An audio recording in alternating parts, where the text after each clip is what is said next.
Myself, Dr. Manju Meena, Assistant Professor in Chemistry from Government College, Kota. अब तक हमने heterocyclic compounds के अंतर्गत किस प्रकार से हम IUPAC नोमेनक्लेचर करते हैं हिट्रो एटॉमिक यौगिकों का, साथ में ही हमने सबसे पहले पिरोल के अभिक्रियाओं के बारे में देखा था कि उसके भौतिक गुण क्या हैं और रासायनिक गुण क्या हैं। उसके अंतर्गत हमने क्षारीय गुणों का अध्ययन प्रीवियस लेक्चर में कर लिया था। अब प्रीवियस लेक्चर में हमने इलेक्ट्रॉन्स नहीं प्रतिस्थापन अभिक्रियाओं को भी देखा था। उसी के कंटिन्यूशन में आज हम और इलेक्ट्रॉन्स नहीं प्रतिस्थापन अभिक्रियाएं एवं पिरोल की संरचना एवं एरोमेटिकता का अध्ययन करेंगे। सर्वप्रथम हम देखते हैं होवेन-हॉस संश्लेषण क्या है। पिरोल की अभिक्रिया जब HCl या ZnCl2 की उपस्थिति में मैथिल साइनाइड CH3CN के साथ कराते हैं तो प्राप्त उत्पाद के अम्लीय जल अपघटन से 2-एसिटिल पिरोल प्राप्त होता है। पिरोल है इलेक्ट्रॉन्स नहीं प्रतिस्थापन होगा मैथिल साइनाइड से ZnCl2 की प्रेजेंस में। ये बॉन्ड इधर से इधर की तरफ टूटेगा और कार्बन और नाइट्रोजन में नाइट्रोजन की इलेक्ट्रोनेगेटिविटी अधिक होने के कारण नाइट्रोजन की तरफ बंध टूटता है। इस कारण से यहाँ माइनस चार्ज, यहाँ प्लस चार्ज, ये प्लस वाला इस माइनस वाले कार्बन से अटैच हो जाएगा। नेक्स्ट स्टेप में H यहाँ से निकलेगा और यहाँ डबल बॉन्ड आ जाएगा और H यहाँ जुड़ जाएगा। इस प्रकार से ये बनता है। अब इसका हम अम्लीय जल अपघटन कराएं तो C और N के बीच के बॉन्ड नाइट्रोजन की तरफ टूटते हैं और उसकी जगह OH समूह जुड़ जाता है। एक ही कार्बन पे एक से अधिक OH समूह उपस्थित होने पर वह अस्थायी होता है। तो ये बॉन्ड यहाँ से यूँ होगा और यहाँ से बाहर OH निकल जाएगा -H2O के रूप में और हमें क्या प्राप्त होता है 2-एसिटिल पिरोल। अब इस 2-एसिटिल पिरोल की क्षारीय KMnO4 के साथ ऑक्सीकरण करवाया जाए तो यह कीटो अम्ल देता है जो कि विकार्बोक्सिलीकरण पर 2-फॉर्मिल पिरोल में परिवर्तित हो जाता है। क्षारीय KMnO4 की प्रेजेंस में किस में कन्वर्ट हो रहा है कीटो अम्ल C double bond O COOH। इसको जब हम गर्म करते हैं तो यहाँ से CO2 निकल जाती है और 2-फॉर्मिल पिरोल हमें प्राप्त होता है। मैनिक अभिक्रिया पिरोल की द्वितीयक एमीन एवं फॉर्मेल्डिहाइड के साथ अभिक्रिया से 2N dimethyl amino methyl pyrrole प्राप्त होता है। सर्वप्रथम द्वितीयक एमीन की फॉर्मेल्डिहाइड से क्रिया होती है। H और N में N की इलेक्ट्रोनेगेटिविटी ज़्यादा है तो बॉन्ड नाइट्रोजन की तरफ टूटता है, N पे माइनस चार्ज और H पे प्लस। यहाँ पर C डबल बॉन्ड O में O की तरफ बॉन्ड टूटता है, C पे प्लस और यहाँ पर माइनस। इस माइनस से ये वाला प्लस H जुड़ जाता है इस पे आकर और यहाँ माइनस रहता है। अब इसका इलेक्ट्रॉन्स नहीं प्रतिस्थापन योग होता है, इस कारण से बॉन्ड यहाँ टूटता है, सेकंड नंबर की पोजीशन पे माइनस चार्ज आता है तो इस माइनस चार्ज पे ये CH2OH जुड़ जाता है। नेक्स्ट स्टेप में CH2OH में O की तरफ कार्बन टूटता है और उसकी जगह क्या जुड़ जाता है NCH3 होल ट्वाइस। इस प्रकार से हमें नंबर 2 पोजीशन पे 2N डाईमेथिल एमिनो पिरोल प्राप्त होता है। एल्डिहाइड के साथ संघनन एल्डिहाइड के साथ पिरोल अल्फा स्थिति पर संघनित होकर डाईपिरोल मेथेन देता है। इस प्रकार डाईपिराइल मेथेन का उपयोग प्रोफायरिन, क्लोरोफिल तथा हीम आदि के सिंथेसिस में होता है। 2 इसके अणु किसके लेंगे पिरोल के और उसकी किससे क्रिया करवाई जा रही है फॉर्मेल्डिहाइड से, तो यहाँ पर अल्फा पोजीशन पे ये संघनन हो जाता है। मैलाइक अम्ल से अभिक्रिया पिरोल मैलाइक अम्ल से क्रिया करके पिरोल 2-सक्सेनिक अम्ल बनाता है। यहाँ पर इलेक्ट्रॉन्स नहीं प्रतिस्थापन हो रहा है मैलिक अम्ल के साथ तो यहाँ पर बॉन्ड जब इधर की तरफ टूटता है तो यहाँ माइनस यहाँ प्लस, तो ये प्लस वाला यहाँ जुड़ जाएगा। नेक्स्ट स्टेप में ये हाइड्रोजन यहाँ से निकल जाएगा और यहाँ डबल बॉन्ड आ जाएगा और यहाँ पर CH2 में कन्वर्ट हो जाता है तो पिरोल 2-सक्सेनिक अम्ल का निर्माण होता है। मैलाइक एनहाइड्राइड से अभिक्रिया पिरोल मैलाइक एनहाइड्राइड के साथ अभिक्रिया करके डील्स एल्डर योगात्मक अभिक्रिया नहीं देता, वरन यह इलेक्ट्रॉन्स नहीं प्रतिस्थापन अभिक्रिया द्वारा पिरोल 2-सक्सेनिक एनहाइड्राइड देता है। जबकि हम नेक्स्ट लेक्चर्स में देखेंगे कि फ्यूरेन डील्स एल्डर योगात्मक अभिक्रिया देता है। यहाँ हम देखें कि पिरोल का मैलिक एनहाइड्राइड से क्रिया करवाई जाए तो इस प्रकार से ये बॉन्ड यहाँ से ब्रेक होगा, इस पे प्लस, यहाँ माइनस, और यहाँ से इधर की तरफ होगा, इस पे इस प्रकार से योग होगा। फिर इसका जल अपघटन कराएंगे तो ये पिरोल 2 सक्सेनिक अम्ल में कन्वर्ट हो जाता है। हॉफमैन पूर्ण मैथिलीकरण अभिक्रिया। हॉफमैन पूर्ण मैथिलीकरण के द्वारा पिरोल वलय खुल जाती है और पिरोल सोडियम एवं अल्कोहल अथवा प्लेटिनम और हाइड्रोजन की उपस्थिति में इसका अपचयन पर पिरोलिडीन देता है। इसकी मैथिल आयोडाइड के साथ 2 अणु के साथ क्रिया करवा तथा AgOH के साथ क्रिया करवाते हैं। साथ में कितने डिग्री सेंटीग्रेड पर? 180 से 200 डिग्री सेंटीग्रेड पर। तो यह अभिक्रिया करके 1NN डाइमेथिल एमिनो 3 ब्यूटीन प्राप्त होता है। यहाँ देखें सर्वप्रथम क्या होगा इसका अपचयन, तो क्या प्राप्त हो गया हमें? पिरोलिडीन। अब इसकी 2 अणु किसके लेंगे? मैथिल आयोडाइड के। तो N से यह प्रतिस्थापित H हो जाएगा और यहाँ क्या जुड़ जाएगा? CH3 और यहाँ I-। इसकी सिल्वर हाइड्रोक्साइड से अभिक्रिया करवाई जाए तो आयोडीन OH के द्वारा प्रतिस्थापित हो जाती है। फिर इसका 180 से 200 डिग्री सेंटीग्रेड पे इसको जब गर्म किया जाता है तो 2 वाटर मॉलिक्यूल निकल जाते हैं और हमें क्या प्राप्त होता है?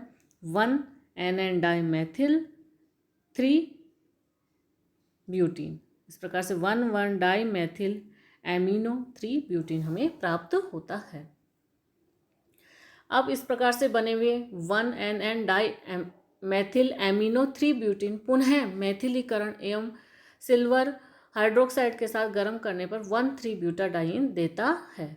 CH3I AgOH और गर्म करें कितनी डिग्री सेंटीग्रेड पर? 180 से 200 डिग्री सेंटीग्रेड पे, तो हमें 1,3 ब्यूटाडाइन प्राप्त होती है। गर्म हाइड्रोक्सिल एमीन के साथ अभिक्रिया कराने पर भी पिरोल वलय खुल जाती है। NH2OH और NH2H, इसमें बॉन्ड नाइट्रोजन की तरफ टूटता है और यहाँ क्या जुड़ जाएगा? NHOH।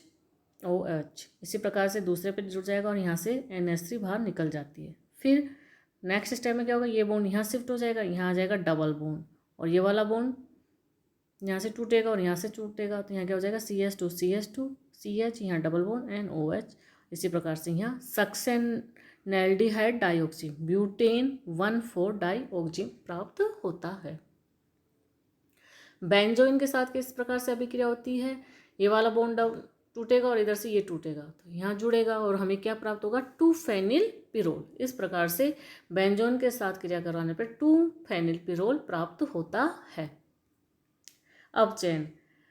इसका अपचयन फर्स्ट हम नवजात हाइड्रोजन के द्वारा करवाएं, तो इसमें क्या करते हैं? जिंक एवं एसिटिक अम्ल के द्वारा पिरोल के अपचयन से पिरोलीन प्राप्त होती है, जो पुनः लाल फास्फोरस एवं हाइड्रोजन आयोडाइड के साथ अपचयन कराने पर पिरोलिडीन में कन्वर्ट हो जाता है। पिरोल जिंक और एसिटिक एसिड के प्रेजेंस में किस में कन्वर्ट हो रहा है? पिरोलीन या 2,5 डाइहाइड्रोपिरोल में। जब इसकी हम लाल फास्फोरस और हाइड्रोजन आयोडाइड से क्रिया करवाते हैं तो ये पिरोलिडीन में कन्वर्ट हो जाता है। सेकंड हम कराएं उत्प्रेरित अपचयन। हाइड्रोजन एवं निकेल की उपस्थिति में 200 डिग्री सेंटीग्रेड पर अपचयन कराने पर हमें डायरेक्ट पिरोलिडीन प्राप्त होती है। ऑक्सीकरण। पिरोल अम्लीय क्रोमियम ट्राइऑक्साइड के साथ ऑक्सीकरण पर मेलेनिमाइड में परिवर्तित हो जाता है। इस प्रकार ये बॉन्ड यहाँ टूटेगा, ये वाला बॉन्ड यहाँ शिफ्ट हो जाएगा और ये वाला बॉन्ड यहाँ से टूटेगा और ये बाहर निकल जाएगा, तो यहाँ क्या आ जाएगा? Double bond. वो ये क्या है? मेलेनिमाइड। क्षारीय हाइपोक्लोराइड के साथ ऑक्सीकृत करवाने पर पिरोल से डाइक्लोरोमेलेनिमाइड बनता है NaClO से, यहाँ Cl, तो इस प्रकार से डाइक्लोरोमेलेनिमाइड बन रहा है। अब इसकी यदि हाइड्रोजन परऑक्साइड की उपस्थिति में ऑक्सीकरण कराया जाए तो ये बॉन्ड यहाँ से टूटेगा, ये यहाँ शिफ्ट हो जाएगा और यहाँ, तो पहले क्या बनेगा? Pyrrole 3-ine 2-on। फिर नेक्स्ट स्टेप में ये बॉन्ड यहाँ से यहाँ टूटेगा और ये वाला यहाँ डबल बॉन्ड आ जाएगा, तो क्या बन जाएगा? पिरोल 4-ine 2-on या 4-पिरोलिन 2-on बनता है। अब यदि इसकी वायु से क्रिया करवाई जाए, ये बॉन्ड यहाँ शिफ्ट होगा, ये बॉन्ड यहाँ से टूटे, तो इस प्रकार से मध्यवर्ती बनता है। फिर ये बॉन्ड यहाँ डबल बॉन्ड में और ये वाला यहाँ टूट के यहाँ आ जाता है, तो इस प्रकार से OH और डबल बॉन्ड, तो 5-हाइड्रोक्सी 3-पिरोलिन 2-on बनता है। अब हम देखेंगे एमिनो समूह की अभिक्रियाएं। यद्यपि इसमें एक द्वितीयक एमीन NH समूह विद्यमान है, फिर भी इसमें एमिनो समूह की अधिक अभिक्रियाएं नहीं पाई जाती, लेकिन एसिटिल क्लोराइड मेथिल आयोडाइड के साथ इसकी अभिक्रिया होती है और एसिटिल क्लोराइड से तो 2 एसिटिल पिरोल बनता है, जबकि मेथिल आयोडाइड से 2 मेथिल पिरोल बनता है। जैसे हम यहाँ देखें, पिरोल है CH3COCl की 80 डिग्री सेंटीग्रेड पे क्रिया करवाने पे सर्वप्रथम क्या बनेगा, एन एसिटिल पिरोल, जो कि गर्म करने पर किस में कन्वर्ट हो जाता है, 2 एसिटिल पिरोल में। इसी प्रकार से जब पिरोल की मेथिल आयोडाइड के साथ 60 डिग्री सेंटीग्रेड पे क्रिया करवाई जाती है तो सर्वप्रथम एन मेथिल पिरोल बनता है, जो कि और अधिक गर्म करने पर 2 मेथिल पिरोल में कन्वर्ट हो जाता है। उपयुक्त अभिक्रियाएं प्रदर्शित करती हैं कि पिरोल का नाइट्रोजन परमाणु कौन सी प्रकृति का है, द्वितीयक प्रकृति का। संरचना एवं एरोमेटिकता, स्ट्रक्चर एंड एरोमेटिसिटी। विश्लेषण से ज्ञात होता है कि इसका अणुसूत्र क्या है, C4H5N है। सक्सिनिमाइड, फ्यूरेन आदि से इसका संश्लेषण यह प्रदर्शित करता है कि इसकी निम्न प्रकार की वलय संरचना है, कार्बन कार्बन कार्बन और यहाँ नाइट्रोजन। इस प्रकार 4 कार्बन 1 नाइट्रोजन है और कितने हाइड्रोजन है, 4। तो इस प्रकार से हम इसको प्रदर्शित करते हैं। उपयुक्त संरचना में 2 संयुग्मित द्विबंध है, लेकिन पिरोल योगात्मक अभिक्रियाओं का क्या करता है, विरोध करता है, जबकि इलेक्ट्रॉन्स नहीं प्रतिस्थापन इसमें सहजता से संपन्न हो जाती है। इलेक्ट्रॉन्स नहीं अभिक्रियाएं एरोमेटिक यौगिकों का एक विशिष्ट लक्षण है, अतः पिरोल एक एरोमेटिक यौगिक होना चाहिए। हम जानते हैं कि किसी यौगिक के एरोमेटिक होने के लिए उसमें निम्न लक्षण होने चाहिए। पहला गुण क्या होना चाहिए, उसकी आणविक संरचना समतल चक्रीय हो, जिसमें संयुग्मित द्विबंधों का बंध निकाय हो। पिरोल की संरचना इसी प्रकार की होती है, जैसे कि हम इसे लिखें, कार्बन कार्बन, इस प्रकार से इसमें कितने कार्बन है, 4, और एक क्या है इसमें, नाइट्रोजन। नाइट्रोजन के साथ एक हाइड्रोजन, यहाँ एकाकी इलेक्ट्रॉन युग्म H से भी H और H, और यह क्या, डबल बॉन्ड। इस प्रकार हम देखें कि प्रत्येक कार्बन तथा नाइट्रोजन परमाणु 3 अन्य परमाणु के साथ 120 डिग्री के कोण पर जुड़ा हुआ है, जिसमें प्रत्येक परमाणु अपने sp2 कक्षकों का उपयोग कर रहा है, अर्थात यह एक समतल चक्रीय संरचना है। चूंकि प्रत्येक कार्बन पर एक pz कक्षक बच रहा है, अतः 2 संयुग्मित द्विबंधों का एक बंध निकाय भी इसमें विद्यमान है। इनकी उच्च अनुनादी ऊर्जा होनी चाहिए। पिरोल की अनुनादी ऊर्जा का मान 87 किलो कैलोरी जूल प्रति मोल है और यह निम्न अनुनादी संरचनाओं का अनुनादी संकर होता है। यहाँ देखिए, नाइट्रोजन पे जो लोन पेयर है वो यहाँ शिफ्ट होंगे और ये वाला बॉन्ड टूटेगा, तो यहाँ शिफ्ट होने के कारण यहाँ क्या आ जाएगा, डबल बॉन्ड, यहाँ प्लस आवेश। फिर ये लोन पेयर यहाँ शिफ्ट होंगे, ये वाला बॉन्ड ब्रेक होगा, यहाँ डबल बॉन्ड आ जाएगा और ये यहाँ आ जाएगा। ये बॉन्ड लोन पेयर यहाँ शिफ्ट होंगे, ये वाला बॉन्ड ब्रेक होगा तो यहाँ माइनस चार्ज आ जाएगा। नेक्स्ट में ये यहाँ शिफ्ट होंगे और ये टूटेगा। इस प्रकार से इसकी ये अनुनादी संरचनाएं होती हैं और इसका अनुनादी संकर को हम निम्न प्रकार से प्रदर्शित करते हैं। हकल के नियमानुसार अणु में 4n+2 पाई इलेक्ट्रॉन अर्थात 6 पाई इलेक्ट्रॉन होने चाहिए। पिरोल के एक अणु में प्रत्येक कार्बन के पास एक एक पाई इलेक्ट्रॉन है, अतः कुल मिलाकर 4 कार्बन परमाणु कितने इलेक्ट्रॉनों का योगदान दे रही है, 4 पाई इलेक्ट्रॉन का योगदान देती है, 2 यहाँ से और 2 यहाँ से, और शेष 2 पाई इलेक्ट्रॉन नाइट्रोजन परमाणु द्वारा दिए जाते हैं, जो कि यहाँ एकाकी इलेक्ट्रॉन के रूप में युग्म के रूप में उपस्थित हैं। इस प्रकार से इसका एरोमेटिक षटक पूर्ण हो जाता है, अर्थात हकल नियम का पालन हो जाता है। इस एरोमेटिक षटक के पूर्ण होने में नाइट्रोजन परमाणु अपने दोनों पाई इलेक्ट्रॉन का योगदान देता है। इसकी पुष्टि इस बात से होती है कि NH समूह की प्रकृति उतनी क्षारीय नहीं होती जितने की इस समूह की होती है, अर्थात यह एक द्वितीयक एमीन है। नेक्स्ट है 6 पाई इलेक्ट्रॉन चक्रीय रूप से अस्थानीकृत होने चाहिए, जो कि यहाँ पर स्थानीकृत होते हैं। पिरोल में ये इलेक्ट्रॉन चक्रीय रूप से स्थानीकृत होते हैं, इसे पिरोल की अनुनादी संरचनाओं द्वारा हम प्रदर्शित करते हैं। पिरोल की आणविक कक्ष संरचना के आधार पर इस बात की भी पुष्टि आसानी से हो जाती है कि पिरोल के एक अणु में प्रत्येक कार्बन एवं नाइट्रोजन sp2 संकरित अवस्था में होते हैं और 120 डिग्री के कोण पर 3 सिग्मा बंध बनाने के पश्चात प्रत्येक परमाणु के पास एक एक पाई कक्ष बचा रहता है। जैसा कि हम यहाँ देखें, कार्बन है, कार्बन का एटॉमिक नंबर कितना है 6। इसका एक्साइटेड स्टेट में इलेक्ट्रॉन विन्यास क्या होगा, एक्साइटेड में होगा 1s2 2s2 था तो वो किस में कन्वर्ट हो जाएगा 1 2px1 2py1। एक्साइटेड स्टेट में एक ऐसे इलेक्ट्रॉन इसके 2pz कक्षक में चला जाता है। इस प्रकार से 2pz1, इसको हम इस प्रकार से प्रदर्शित करते हैं 2s का एक कक्षक, तो यहाँ एक इलेक्ट्रॉन उपस्थित है, 2p के हैं 3 कक्षक,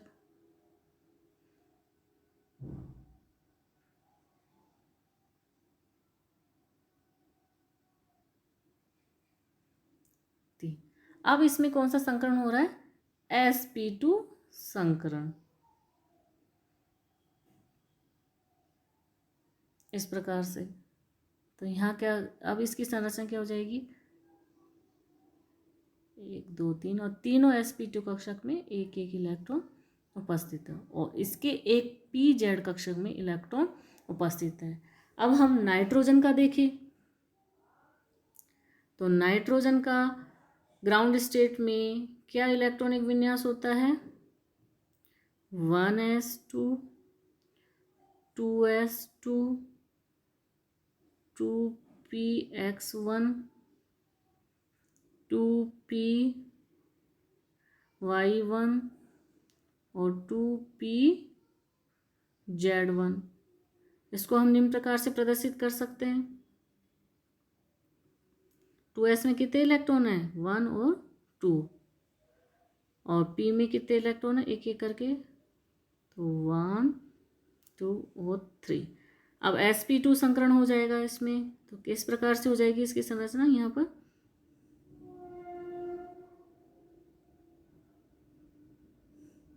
1 2 और 3 और pz कक्षक में कितने इलेक्ट्रॉन आ जाएंगे यहाँ पर 2। तो इस प्रकार प्रत्येक कार्बन परमाणु के pz कक्षक में एक एक पाई इलेक्ट्रॉन होगा, वह नाइट्रोजन के pz कक्षक में 2 इलेक्ट्रॉन रहेंगे। अतः एक ही तल में स्थित 5 p कक्षकों में 6 इलेक्ट्रॉन हो गए हैं जो परस्पर अतिव्यापन करके चक्रीय रूप से स्थानीकृत हो जाते हैं। इसे हम निम्न चित्रों के द्वारा प्रदर्शित कर सकते हैं। 1 2 3 4 5, यहाँ 1 1 2 3 और 4, इस प्रकार से 4 यहाँ से 2 यहाँ से, तो टोटल कितने हो गए 6 पाई इलेक्ट्रॉन। इसको हम निम्न प्रकार से प्रदर्शित करते हैं और इन नाइट्रोजन के इलेक्ट्रॉन युग्म वलय में चले जाते हैं यहाँ पर। इसी कारण से यह एक कैसा क्षार है, दुर्बल क्षार। तो इस प्रकार से नाइट्रोजन की अम्लीय, क्षारीय एवं इलेक्ट्रॉन स्नेही प्रतिस्थापन अभिक्रियाएं संपन्न होती हैं। Thank you.